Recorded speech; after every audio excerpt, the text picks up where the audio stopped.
The scream tore through the mountain past seconds before the rumble began, and Vincent Keller barely had time to yank his horse's reins before the entire slope above them gave way in a thunderous cascade of white death. Vincent had been guiding a small wagon party through the Sierra Nevada mountains in the winter of 1884, hired by a merchant named Samuel Oswald, who was transporting his daughter, Olivia Oswald, and a load of supplies from Sacramento to the mining town of Winnemucca, Nevada. The journey had been treacherous from the start, with snow falling heavier each day, but Samuel insisted they push forward, claiming he had business that could not wait. Vincent had argued against it, his instincts screaming danger, but the older man had doubled his pay, and Vincent needed the money to keep his small ranch afloat through another harsh winter. Now, those instincts proved right as thousands of tons of snow crashed down the mountainside. Vincent threw himself from his horse, rolling behind a massive boulder as the avalanche roared past. The sound was deafening, like 1,000 freight trains bearing down at once. His horse bolted, disappearing into the white chaos. When the terrible noise finally subsided and the air cleared enough to see, Vincent staggered to his feet, his heart hammering against his ribs. The wagon was gone. The entire section of trail where it had been was now buried under 15 feet of snow. Samuel's horses, the supplies, everything had vanished beneath the massive drift. Vincent's breath came in ragged gasps as he stumbled forward, scanning the devastation. Then he remembered with a sick lurch in his stomach that Olivia had been walking alongside the wagon, stretching her legs after hours of sitting. He started digging with his bare hands, his fingers immediately going numb in the freezing snow. He had seen her in her dark green traveling dress just moments before the slide, walking perhaps 20 feet ahead of where her father drove the wagon. Vincent tried to calculate where she might be, accounting for how far the avalanche might have carried her. His hands were already bleeding, his fingernails tearing as he clawed through the packed snow like a man possessed. Time became meaningless. The sun began its descent toward the horizon, casting long shadows across the white expanse. Vincent had been digging for nearly an hour when he heard a sound that made his blood run cold. From somewhere beneath the snow, muffled and faint, came a cry. It was weak, barely audible, but it was there. She was alive.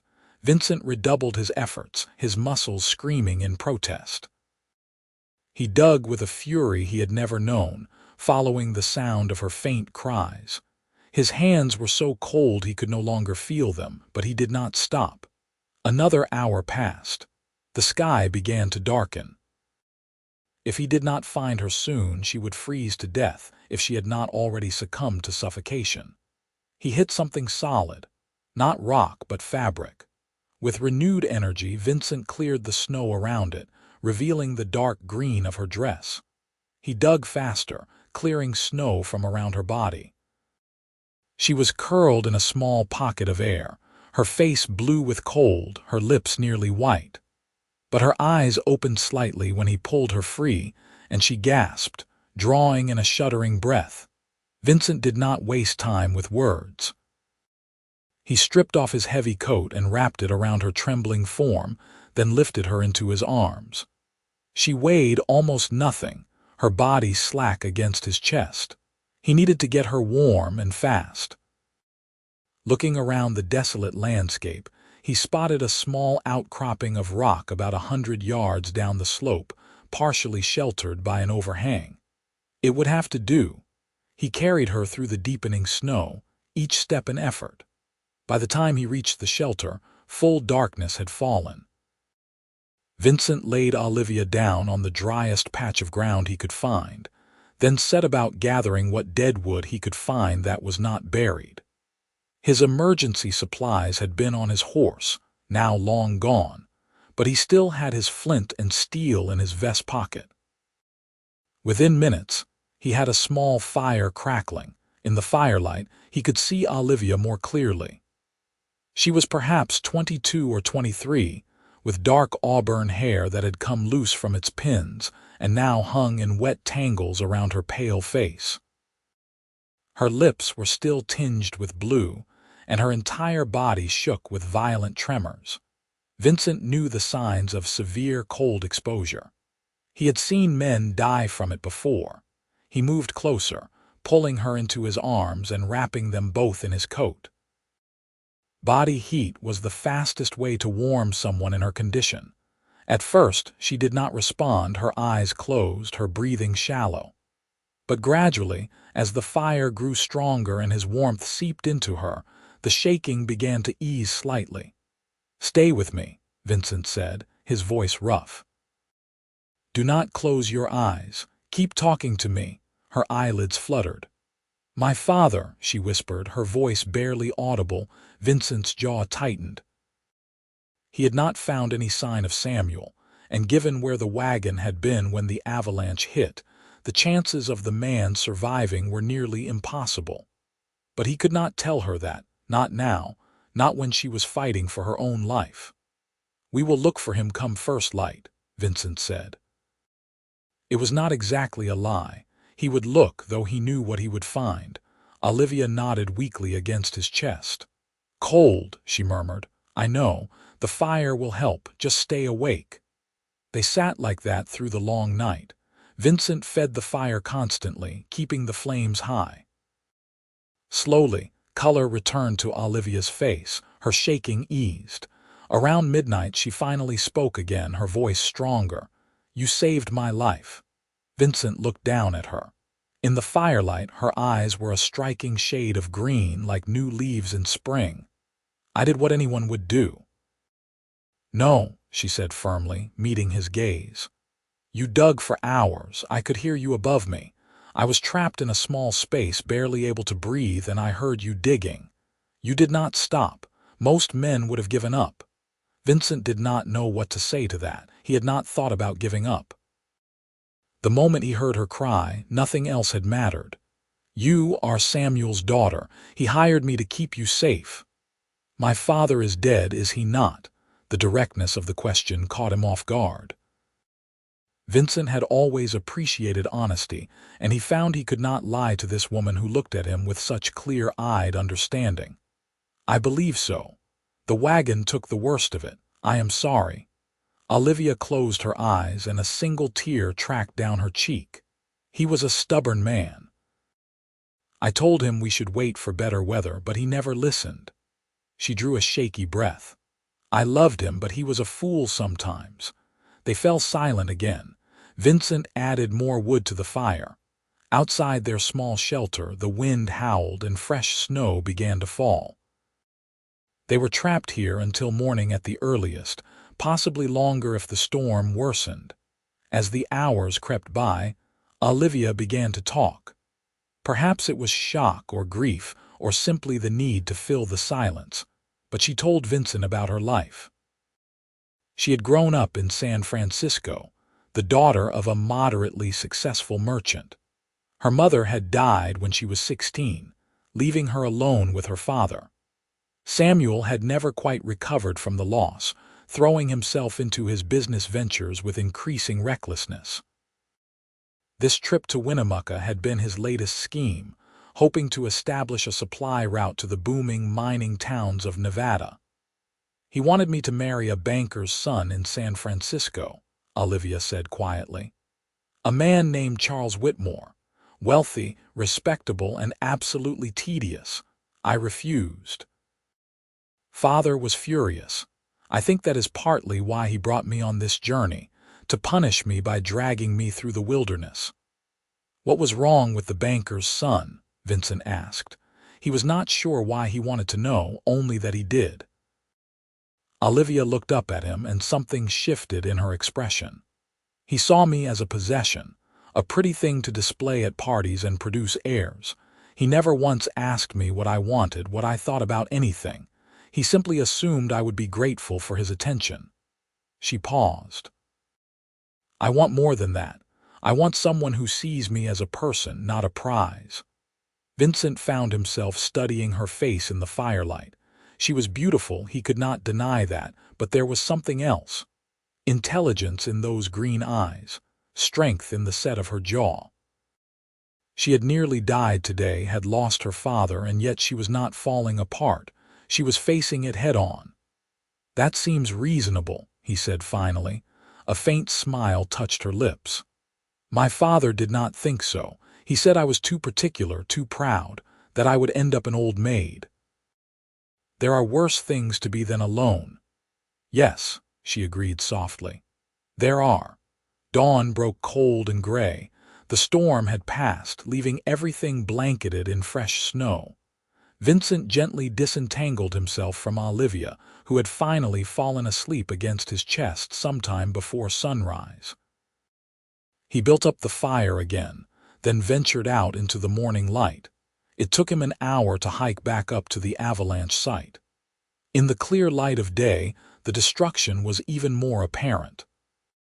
He spent 2 more hours digging, searching for Samuel, and finally found him still in the driver's seat of the wagon, buried deep beneath the snow. The man had died quickly, at least. A mercy. Vincent stood over the body for a long moment, then said a brief prayer. He could not bury Samuel properly, not here, not in this frozen ground. The best he could do was mark the location with stacked stones so that someone could potentially recover the body come spring. When he returned to the shelter, Olivia was awake, staring into the fire. She looked up as he approached, and he saw in her eyes that she already knew. "I am sorry," Vincent said simply. She nodded, her face carefully composed. "Thank you for looking." They faced a new problem now. They were stranded in the mountains with minimal supplies, no horse, and at least 2 days' walk to the nearest settlement. Vincent still had his rifle, which he had managed to keep hold of during the avalanche, and his knife. Between them, they had what was left of the fire, the clothes on their backs, and whatever he might be able to salvage from the avalanche site. Vincent spent the rest of the morning digging through the snow where the wagon had gone down, recovering what he could. He found a bag of dried beef, some blankets that were wet but usable once dried by the fire, and a flask of whiskey. Not much, but it would help. That afternoon, as they sat by the fire drying the blankets, Olivia asked, "What will we do?" Vincent had been considering their options. "We cannot go back the way we came. Too dangerous, and it is too far. Our best chance is to continue toward Winnemucca. It is perhaps 30 miles from here, maybe less. There is a trading post about halfway if it is still operating. We will aim for that first. 30 miles in the snow on foot." Olivia did not sound afraid, merely calculating. "Can you walk?" Vincent asked bluntly. She met his eyes. "I will do what I must." They set out the next morning at first light. Vincent carried the supplies and his rifle. Olivia wore her dress, now dried but torn in places from the avalanche, with 2 of the recovered blankets wrapped around her shoulders as makeshift cloaks. Her shoes, designed for city streets and wagon rides, were wholly inadequate for hiking through mountain snow, and Vincent worried about her feet freezing. He tore strips from one of the blankets and wrapped them around her shoes, creating crude but effective insulation. The going was brutal. The snow was deep, and they had to follow the trail by guesswork, staying near the tree line where the way was clearer. Vincent broke the path, with Olivia following in his footsteps. He set a pace that was steady but not punishing, stopping frequently to rest. He watched her carefully for signs of exhaustion or cold, but Olivia proved tougher than her fine clothes suggested. She did not complain, even when he could see the strain on her face. They talked as they walked. Vincent found himself telling her about his life, something he rarely did. He had been born in Missouri, the son of a farmer who had lost everything in the border wars. At 16, he had headed west, working as a ranch hand, a trail guide, and briefly as a lawman's deputy in a small Kansas town. 2 years ago, he had saved enough to buy a small piece of land near Winnemucca, nursing dreams of building his own ranch. It was rough living, but it was his. "You have any family?" Olivia asked as they rested beneath a stand of pine trees. "A brother, last I heard. He went to Montana years ago, chasing gold. We have not spoken in a long time." Vincent did not mention that his brother had taken most of their father's remaining money when he left, leaving Vincent to care for their ailing mother until she passed. Some wounds were too old to examine. "So you are alone too," Olivia said quietly. "I suppose I am." Something passed between them in that moment, an understanding. They were both orphans now, both alone in the world. The thought should have been bleak, but somehow, sitting there in the cold with Olivia beside him, Vincent felt less alone than he had in years. They reached the trading post on the evening of the second day. It was a rough log structure nestled in a small valley, smoke rising from its chimney. Vincent had never been so relieved to see a building in his life. Olivia was stumbling by then, her strength finally giving out, and he had been half carrying her for the last mile. The trader, a grizzled man named Hoskins, took one look at them and ushered them inside. His wife, a plump woman with kind eyes, immediately set about heating water for tea and preparing food. Vincent explained what had happened, and Hoskins shook his head grimly. "Heard that avalanche from here. Sounded like the end of the world. Lucky you two survived." Hoskins had a small spare room which he offered to Olivia. Vincent slept by the fire in the main room. For the first time in 3 days, he allowed himself to fully relax, and exhaustion hit him like a physical blow. He was asleep within minutes. They stayed at the trading post for 3 days, recovering their strength. Hoskins agreed to guide them to Winnemucca for a small fee, which Vincent paid from his remaining wages. During those 3 days, Vincent found himself constantly aware of Olivia's presence. She would sit by the fire in the evenings, helping Mrs. Hoskins with mending or cooking, and Vincent would watch her hands move with practiced efficiency. She had been raised as a lady, but she was not useless. She learned quickly and worked without complaint. On the second evening, they took a walk outside under the stars. The sky was clear, the moon bright enough to cast shadows on the snow. Olivia, wrapped in a borrowed shawl, stood beside Vincent, looking up at the vast expanse above them. "I have never seen so many stars," she said softly. "In San Francisco, the lights of the city drown them out. Out here, they are all you have some nights," Vincent replied. "I used to hate it when I first came west, the emptiness, but I have grown to love it. There is a peace in it." Olivia turned to look at him. "You are not what I expected when my father hired you." "What did you expect? Someone rough, uneducated. My father talked about cowboys as if they were little more than animals." She paused. "But you are educated, you speak well, you are thoughtful." Vincent felt heat rise in his face, grateful for the darkness that hid his flush. "My mother was a schoolteacher before she married. She made sure I could read and write, no matter how poor we were. Said education was the one thing no one could take from you. She was right." Olivia stepped closer, and Vincent caught the scent of her hair, cleaned now and carrying the faint smell of the lavender soap Mrs. Hoskins had given her. "Vincent, I want to thank you properly. You saved my life, and I will never forget that." "You do not need to thank me," Vincent said, his voice rough. "Yes, I do." She reached out and took his hand. Her fingers were small and warm in his. "You dug for hours to find me. You carried me to safety. You could have left me and saved yourself, but you did not. That means something." Vincent looked down at their joined hands, then up at her face. In the moonlight, she was impossibly beautiful, but it was more than that. He felt something deep in his chest, a tightness that was both painful and exhilarating.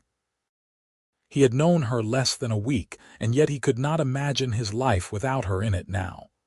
"Olivia," he began, then stopped, not knowing what to say. She smiled, and it transformed her face. "I know," she said simply. "I feel it too." They stood like that for a long moment, hands clasped, neither speaking. Then, slowly, Vincent leaned down and she rose on her toes to meet him. Their lips met in a gentle kiss, soft and tentative, a question and an answer all at once. When they finally pulled apart, Vincent rested his forehead against hers. "I have nothing to offer you," he said quietly. "A small ranch that is barely breaking even, a rough life. It is not what you are used to." "I do not want what I am used to," Olivia replied firmly. "I want a life that means something. I want someone who sees me, truly sees me. I think I have found that with you. You barely know me." "I know enough. I know you are brave and kind and honest. I know you did not hesitate to save me, even though it put your own life at risk. I know that when you look at me, you see a person, not a possession." She cupped his face in her hands. "That is more than enough for me." Vincent kissed her again, deeper this time, pulling her close. He had never felt this way before, this overwhelming need to protect and cherish someone. Olivia melted against him, her arms wrapping around his neck, and for a moment, the cold and the hardship and the loss all faded away. There was only this woman in his arms and the feeling that he had finally found something worth holding on to. They arrived in Winnemucca 4 days later. The town was a rough collection of buildings clustered along the railroad tracks, serving the nearby mines and ranches. It was not much to look at, but to Vincent, it was home. Hoskins bid them farewell at the edge of town, tipping his hat to Olivia and shaking Vincent's hand. The first order of business was to report Samuel's death to the local authorities. The sheriff, a tired-looking man named Garrett, took down their statement and promised to send someone out to recover the body once the weather cleared. He also helped Olivia send a telegram to her father's lawyer in San Francisco, informing him of Samuel's death and requesting information about the estate. The reply came 2 days later. Samuel had left everything to Olivia, which amounted to a modest sum of money and the remains of his business. It was enough for her to live comfortably for a few years if she was careful, but not enough for a life of luxury. The lawyer urged her to return to San Francisco immediately to settle her father's affairs. Vincent read the telegram over Olivia's shoulder as they stood in the telegraph office. He felt his heart sink. Of course she would return to San Francisco. What reason did she have to stay in this dusty town? She had a life back there, connections, opportunities. What could he offer her that would compare? But Olivia folded the telegram carefully and tucked it into her pocket. "I will need to go back," she said quietly, "but only to close out my father's business and sell the house. There is nothing for me there anymore." Vincent stared at her. "You mean that?" She turned to face him fully, her green eyes serious.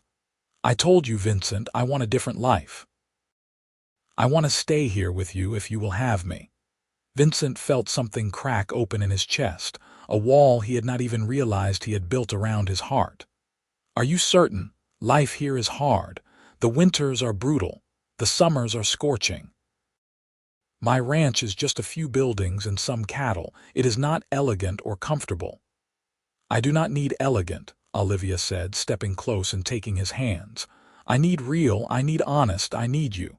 Vincent pulled her into his arms, holding her tight. "Then yes," he said roughly. "God, yes. I will have you, for as long as you will stay." "Forever, then," Olivia whispered against his chest. "I will stay forever." They were married a week later in a simple ceremony at the small church on the edge of town.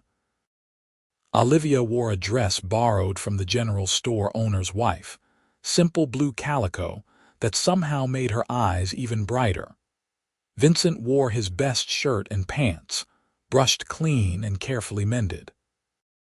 There were only a handful of witnesses, mostly Vincent's neighbors and a few townspeople who had heard their story and come out of curiosity. But when Vincent slipped the simple gold band onto Olivia's finger and kissed her as his wife, none of the rest mattered. She was his and he was hers, and that was enough.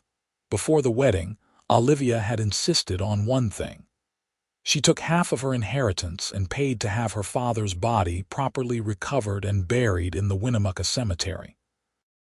She stood by the grave with Vincent beside her, holding her hand as the preacher said words over the simple wooden cross. Tears streamed down her face, but she stood straight and strong.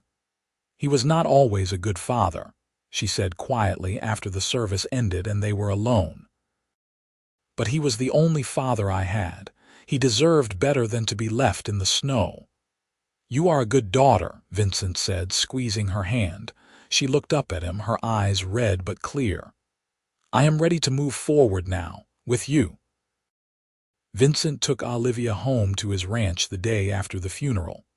It was a modest spread, just a small cabin, a barn and a corral with about 20 head of cattle. The cabin was rough, one room with a loft, a stone fireplace, and furniture Vincent had built himself. He watched anxiously as Olivia stepped inside, trying to see it through her eyes. It was so far from what she had known in San Francisco. But Olivia walked through the space slowly, running her hand over the table, examining the fireplace, looking up at the loft. Then she turned to Vincent with a brilliant smile. "It is perfect." "It is small," Vincent said doubtfully. "It is ours," Olivia corrected. "That makes it perfect." Over the following weeks they settled into a rhythm of life together. Vincent taught Olivia how to care for the cattle, how to ride his horse, how to shoot his rifle in case of emergency. She proved a quick study, unafraid of hard work. In turn, she transformed the cabin, using some of her remaining inheritance to buy fabric for curtains, rugs for the floor, and proper dishes for the table. She started a small garden near the cabin, planning for the spring planting. The nights were the best times. They would lie together in the loft, wrapped in quilts against the cold, talking for hours. Vincent learned that Olivia loved poetry and had a quick wit that often left him laughing. She learned that Vincent had a talent for carving wood and would make her small figures of animals. They learned each other's bodies slowly, tenderly, discovering the joy of physical intimacy without shame or hesitation. Winter deepened, and they were often snowed in for days at a time, but neither minded. Vincent would work in the barn, tending the livestock, while Olivia kept the cabin warm and prepared meals. In the evenings, they would sit by the fire, and Vincent would read aloud from the few books they had while Olivia mended clothes or worked on sewing a quilt. One night, as a blizzard raged outside, Olivia set aside her sewing and moved to sit beside Vincent on the floor in front of the fire. She rested her head on his shoulder and he wrapped his arm around her, pulling her close. "You ever regret it?" she asked softly. "Taking me in, marrying me?" Vincent turned to look at her in surprise. "Never. Why would you ask that?" "Because I have complicated your life. You were alone before, responsible only for yourself. Now you have a wife to care for, and I brought so little with me, just myself and some money that is already half gone." Vincent set down his book and turned to face her fully, taking both her hands in his. "Olivia, listen to me. You are the best thing that has ever happened to me. Before you, I was just existing, going through the motions. Now I have a reason to build something real. A home, a family, a future. You did not complicate my life. You gave it meaning." Tears shimmered in her eyes. "I love you," she whispered. "I know we have not known each other long, but I love you with everything I am." "I love you too," Vincent said, his voice thick with emotion. "From the moment I heard you crying out under that snow, something in me knew. I was meant to find you. We were meant to be together." They made love that night with a desperate tenderness, as if trying to prove to each other that this was real, that they truly had found each other against all odds. Afterward, lying tangled together in their bed, Vincent traced patterns on Olivia's bare shoulder and felt a contentment he had never imagined possible.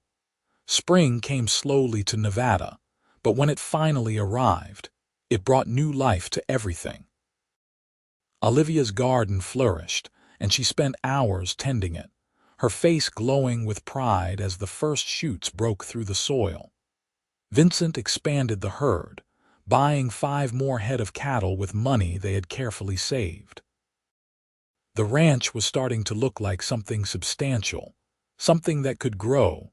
In early summer, Olivia made a trip to town for supplies and returned with her eyes shining with excitement. She waited until evening, until they were sitting on the porch watching the sunset, before she told Vincent her news.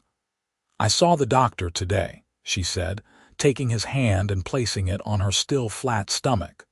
"We are going to have a baby. In late fall, he thinks." Vincent stared at her, his mind struggling to process the words. A baby. Their baby. Slowly, a smile spread across his face, growing until it felt like his whole body was glowing with joy. He let out a whoop of delight, jumping to his feet and picking Olivia up, spinning her around while she laughed. "Careful," she protested, still laughing. "Put me down before you make me dizzy." Vincent set her down gently, then dropped to his knees in front of her, pressing his face against her stomach. "A baby," he murmured. "Our baby." Olivia ran her fingers through his hair, her touch gentle. "Are you happy?" He looked up at her, and she saw tears in his eyes. "I did not know I could be this happy. I did not know this kind of happiness existed." The months that followed were busy with preparation. Vincent built a cradle, carving it carefully from pine and smoothing it until it was soft as silk. Olivia sewed tiny clothes, her hands never idle. They talked endlessly about names, about what kind of parents they wanted to be, about the future they were building together. Olivia's pregnancy was not easy. She was sick many mornings, and by midsummer, the heat made her uncomfortable and swollen. But she never complained, facing each day with the same strength she had shown walking through the snow after the avalanche. Vincent marveled at her constantly, amazed by this woman who had come into his life so unexpectedly and changed everything.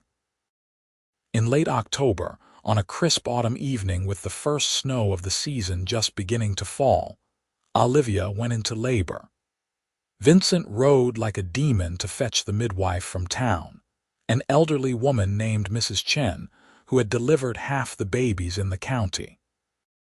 She arrived calm and competent, taking charge of the situation while Vincent paced frantically outside the cabin. The labor lasted through the night. Vincent sat on the porch steps, listening to Olivia's cries, feeling helpless and terrified. He thought about how close he had come to losing her in that avalanche, how fragile life was, how quickly everything could be taken away. He prayed harder than he ever had in his life, promising anything to anyone who might be listening if only Olivia and the baby came through safely. As dawn broke, painting the sky in shades of pink and gold, a new sound joined Olivia's cries, the thin, reedy wail of a newborn. Vincent leaped to his feet, his heart in his throat. Mrs. Chen opened the door, her weathered face creased in a smile. "You have a son, Mr. Keller. A healthy, strong boy, and your wife did beautifully." Vincent rushed inside. Olivia lay in their bed, her hair damp with sweat, her face pale but radiant, and in her arms, wrapped in a blanket she had sewn herself, was the smallest person Vincent had ever seen. His son. He approached slowly, almost afraid, and sank down beside the bed. Olivia looked up at him, her smile exhausted but triumphant. "We did it," she whispered. "Vincent, look what we made." Vincent reached out with one trembling finger and touched his son's impossibly tiny hand. The baby's fingers curled around his, gripping with surprising strength, and Vincent felt his heart break open all over again with a love so fierce it almost hurt. "He is perfect," Vincent said, his voice choked. "You are perfect. Thank you for this." They named him Samuel, after Olivia's father. It felt right, honoring the man whose death had brought them together. Samuel Vincent Keller. He had his mother's green eyes and his father's dark hair, and from the moment he entered the world, he made his presence known with a healthy set of lungs and an appetite that kept Olivia exhausted. The first year of Samuel's life passed in a blur of sleepless nights and overwhelming joy. Vincent had never known he could love so completely, so unconditionally. He would wake in the middle of the night to check on the baby, just to make sure he was still breathing, and would find Olivia already there, her hand on their son's small back, feeling the rise and fall of his breaths. The ranch continued to grow. Word had spread about the quality of Vincent's cattle, and he found himself with more business than he could easily handle. Olivia managed the books, proving to have a sharp mind for figures that put her father's merchant training to good use. They hired a young ranch hand named Thomas to help with the heavy work, allowing Vincent more time with his family. When Samuel was 2, Olivia became pregnant again. This time, the pregnancy was easier, her body knowing what to expect. On a warm spring evening in 1887, she gave birth to a daughter. They named her Rose Catherine Keller, and she was as calm as her brother had been loud, with her father's dark eyes and her mother's auburn hair. Vincent held his daughter in his arms and looked at Olivia, who was watching him with tears streaming down her face.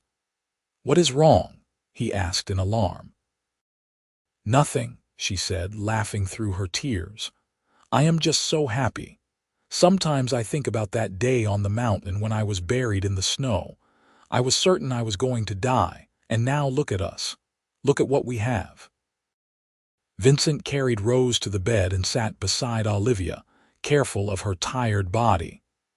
Samuel, now a sturdy toddler, climbed up beside them, curious about his new sister. The 4 of them sat together, a family, and Vincent thought about the winding path that had brought them here. The avalanche that should have killed Olivia, the hours of desperate digging, the long, cold night huddled by the fire. Every hardship, every moment of terror and uncertainty had led to this perfect moment. "I think about it too," Vincent said quietly. "That day. How close I came to not finding you.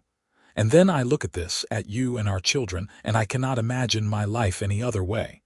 You are my whole world, Olivia. All of you." Samuel, not understanding the weight of the moment but sensing its importance, patted his father's arm. "Papa," he said seriously, "love you." "I love you too, son," Vincent said, his voice thick. "I love all of you, more than words can say." The years rolled on, bringing their share of challenges but more joy than struggle. The ranch prospered, becoming one of the most successful in the region. Vincent and Olivia added 2 more children to their family, another son named James and a daughter they called Lily. The cabin was expanded, growing from 1 room to 6, a proper house now with separate bedrooms and a large kitchen where Olivia ruled with gentle efficiency. Samuel grew into a serious boy with his mother's intelligence and his father's quiet strength. Rose was the peacemaker of the family, always finding ways to smooth over her siblings' quarrels. James was wild and adventurous, constantly testing his parents' patience.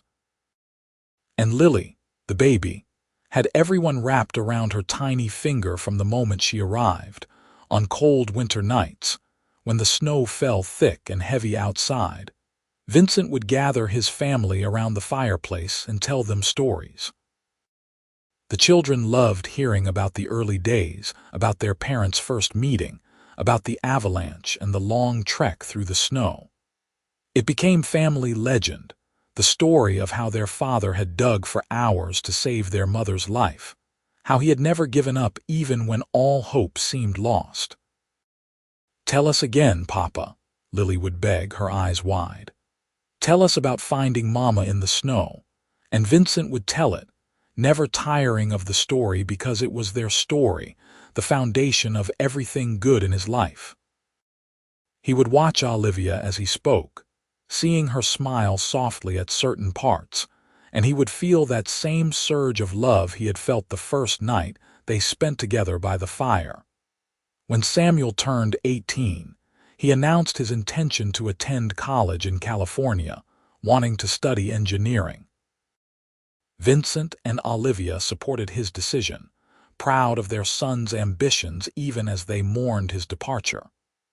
Rose married a young rancher from the next county over, a good man who reminded Vincent of himself at that age. James decided to stay on the ranch, showing a natural talent for working with cattle that made Vincent's heart swell with pride. And Lily, ever the scholar, buried herself in books and dreamed of becoming a teacher like her grandmother had been. Vincent turned 40, then 45, then 50. His hair grayed at the temples, and his hands grew calloused and rough from decades of hard work. But he was happy, deeply and truly happy, in a way he had never imagined possible during those lonely years before Olivia. Olivia aged gracefully, laugh lines appearing at the corners of her eyes, her auburn hair streaked with silver. She remained as beautiful to Vincent as she had been that first night when he pulled her from the snow, perhaps more so because now he knew every facet of her, every thought and dream and fear, and he loved all of it. On their 20th wedding anniversary, Vincent took Olivia back to the spot where the avalanche had occurred. The trail had been rerouted years ago after another slide, but he knew the area well enough to find the approximate location. They stood together, looking at the peaceful mountain slopes, now green with summer growth. "I think about this place often," Olivia said quietly, her hand in Vincent's. "The worst day of my life in so many ways. I lost my father, I almost died, and yet it was also the beginning of everything good." "Does that make me a terrible person?" "No," Vincent said firmly, pulling her close. "It makes you human. Life is complicated, pain and joy get all tangled up together sometimes. You can mourn your father and still be grateful for what came after." Olivia leaned her head against his shoulder. "If I could go back and change things, prevent the avalanche somehow, I do not think I would. Because then I might never have truly known you. We might have arrived in Winnemucca. You would have collected your wages, and that would have been the end of it. Two strangers passing through each other's lives. I would have found you anyway," Vincent said with conviction. "Somehow, in some other way, we were meant to be together, Olivia. I believe that." She looked up at him, her green eyes still as bright as they had been 20 years ago. "I believe it too." They kissed there on the mountain. Two people no longer young but still deeply in love, still grateful for every day they had together. The sun was setting, painting the snow-capped peaks in shades of gold and crimson, and Vincent thought about the journey that had brought them here. All the pain, all the struggle, all the moments of terror and uncertainty, and he would not change a single second of it because it had led to this. To Olivia, to their family, to a life rich with meaning and love. As they rode back to the ranch together, Olivia's arms wrapped around his waist, Vincent felt a profound sense of peace. He had started as a lonely cowboy with nothing but a patch of land and a dream. Now he had everything that truly mattered. A woman who loved him, children who made him proud, a home filled with laughter and warmth. And it had all begun with a scream in the mountains and a desperate decision to dig through the snow, to never give up, to fight for a life he did not even know he was fighting for. The ranch was lit up when they arrived home, the windows glowing yellow in the gathering dusk. Their children had gathered for the anniversary celebration, bringing their own families. Samuel had come from California with his wife and infant son. Rose was there with her husband and 3 daughters. James had courted the postmaster's daughter and married her the previous year. And Lily, still unmarried but engaged to a young teacher from town, had baked an elaborate cake for the occasion. The house was filled with noise and laughter and love. Dinner was a chaotic affair with 3 generations crowded around the big table Vincent had built years ago. The grandchildren ran wild, and the adults tried and failed to maintain order. After the meal, they moved to the living room and Samuel stood up to make a toast. "To my parents," he said, raising his glass, "who taught us what real love looks like.